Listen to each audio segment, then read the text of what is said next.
마침내 어머니가 그에게 와서 말했다. 얘야, 문을 열어다오. 내가 진실을 말해줄 테니. 그가 문을 열었을 때 어머니는 안으로 들어와서 머뭇거리며 낮은 목소리로 말하였다. 너의 아버지가 과거 시험을 보러 서울로 가서 꼬박 1년을 머물렀단다. 아버지가 집을 떠나 있는 동안 나는 시주를 구하러 문전에 온 어느 스님과 그만 연을 맺게 되었단다. 이제 이해가 되느냐? 이 사실을 알게 되자 원님은 속세를 떠났고 산속에 있는 어느 절로 들어가 승려가 되어 남은 생애를 염불과 참선에 열중하였다.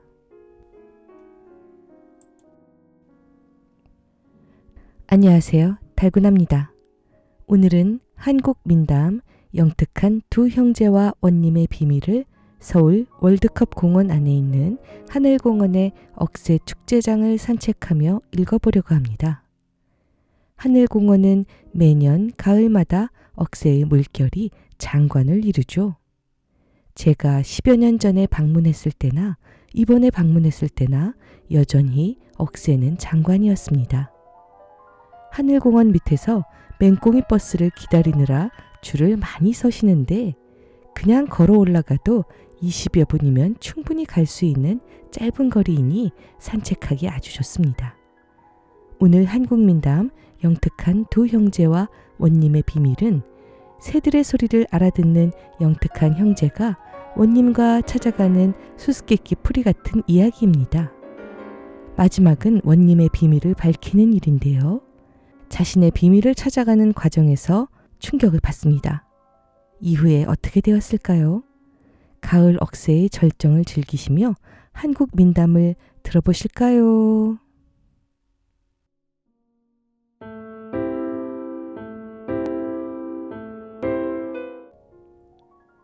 옛날에 새들의 말을 알아듣는 두 형제가 살았다.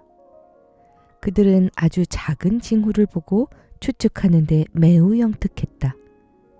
어느 날 그들이 좁은 눈길을 따라 걸어가고 있었다. 그 길은 무성하게 자란 풀밭이 경계를 이루고 있었다. 갑자기 아우가 걸음을 멈추며 말했다. 형님, 저것 좀 보세요. 길 왼편의 풀은 뜯어먹고 오른편의 것은 뜯어먹지 않았어요.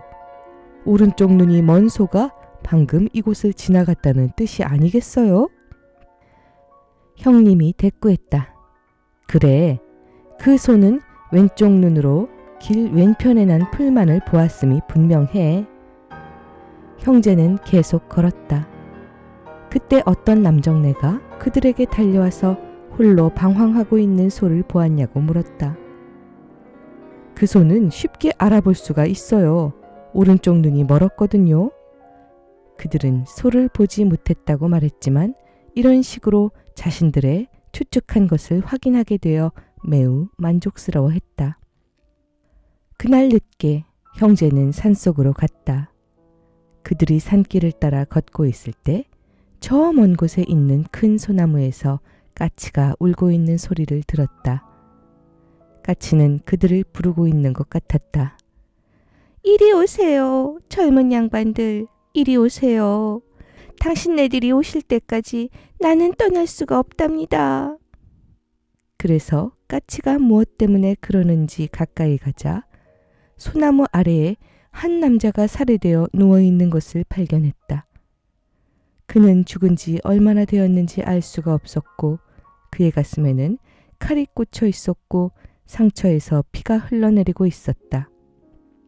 그들은 생전 그런 끔찍한 광경을 본 일이 없었으므로 무서움에 떨었다. 형제는 돌아서서 그 자리로부터 도망쳤다. 그때 험상궂게 생긴 사나이가 그들을 붙잡고 협박했다. 내 놈들이 살인자가 아니냐? 너희들이 함께 음모하여 그를 죽인 게 아니더냐? 네 놈들을 관청으로 끌고 가 살인을 고해야겠다. 그래서 두 형제는 원님 앞에 끌려가서 옥에 갇혔다. 그들은 결백을 주장했고 그것을 증명하기 위해 까치에 대해 원님에게 이야기했고 자신들은 새의 말을 알아들을 수 있다고 털어놓았다. 그러나 원님은 그 말을 믿지 않고 그들을 옥에 가두라고 명했다. 다음 날 아침이 되자 형제는 원님 앞에 다시 출두했다. 그는 키가 큰 은행나무 꼭대기를 가리키며 말했다. 너희들은 저 나무 위에서 학이 울고 있는 소리를 알아듣느냐? 어디 한번 저 학이 뭐라고 하는지를 내게 말할 수 있느냐? 그래서 두 형제는 학이 말하고 있는 소리의 뜻을 풀었다. 원님이시여, 내 알들을 돌려주세요. 제가 없는 동안 당신이 둥지에서 알들을 훔쳐간 것을 알고 있어요. 당신이 제 알을 비단으로 싸가지고 소매 속에 감추고 계시지요. 원님은 형제들의 예사롭지 않은 능력에 크게 감탄하였다. 원님은 소매 속에서 알들을 꺼내어 학에게 돌려주라고 부하들에게 명할 뿐 아니라 두 형제를 옥에서 풀어주었다. 게다가 그들을 원님의 집으로 저녁 초대까지 했다. 원님은 그들에게 진수성찬을 대접했는데 그들이 쇠고기 요리와 술을 맛보고는 먹지 않았다. 대신에 그들은 서로를 바라보며 앉아 있었다. 그리고 나서 그들은 후한 대접에 대해 원님에게 감사하고 그 집을 떠났다. 원님은 왜 그들이 쇠고기와 술을 거절했는지 매우 궁금해서 그의 하인에게 그들을 따라가게 해서 뭐라고 하는지 엿듣게 하였다. 그들이 떠나간 지 얼마 안 되어 그 하인은 두 형제가 이야기하는 것을 엿들었다. 동생이 말했다. 형님은 내가 그 쇠고기를 먹기를 바랐어요? 그것은 인육이었어요. 그렇죠? 그리고 그 술은 사람의 피냄새가 나지 않던가요? 형이 대답했다. 난 처음에는 몰랐는데 곧 알게 되었지.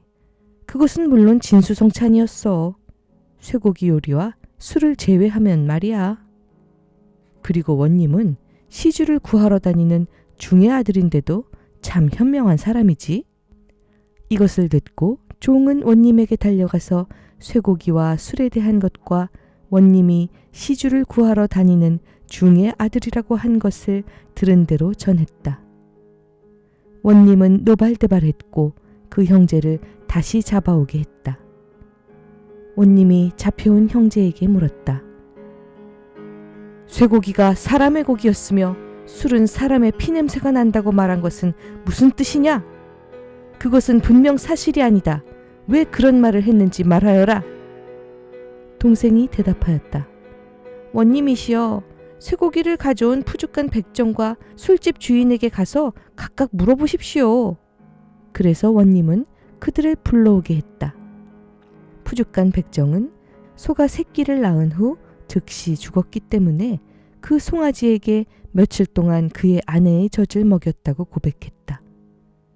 술집 주인은 누룩을 만들 밀을 갖다 준 농부를 불러올 것을 요청했다. 그래서 그 농부는 불려왔고 그는 특별한 밀을 무덤 옆에 있는 밭에서 재배했다고 털어놓았다. 이렇게 밝혀낸 사실이 원님을 만족시켰고 그는 형제에게 폐를 끼친 것에 대해 사과하며 풀어주었다. 그는 시주를 구하러 다니던 중의 아들이라는 형제의 말에 대해서는 아무런 얘기도 하지 않았다. 그들이 거의 모든 것을 다 맞추었기 때문에 그 말도 진실일까 두려웠기 때문이었다. 그 후 그는 과부가 된 늙은 어머니께 그의 출생 배경에 대해 물으러 갔다. 어머니, 제 진짜 성은 무엇입니까? 제 출생에 대해서 진실을 말씀해 주세요. 그렇지 않으면 저는 제 방에 들어앉아서 굶어 죽겠습니다. 그의 어머니가 대답했다. 이상한 것을 다 묻는구나. 너는 내 아버지와 당연히 같은 성을 가졌지.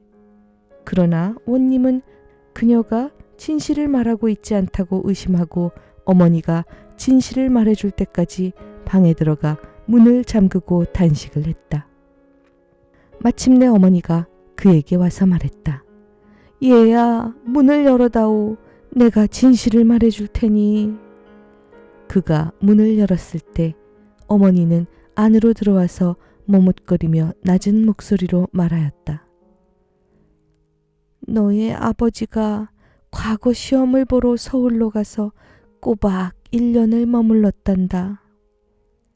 아버지가 집을 떠나 있는 동안 나는 시주를 구하러 문전에 온 어느 스님과 그만 연을 맺게 되었단다. 이제 이해가 되느냐? 이 사실을 알게 되자 원님은 속세를 떠났고 산속에 있는 어느 절로 들어가 승려가 되어 남은 생애를 염불과 참선에 열중하였다.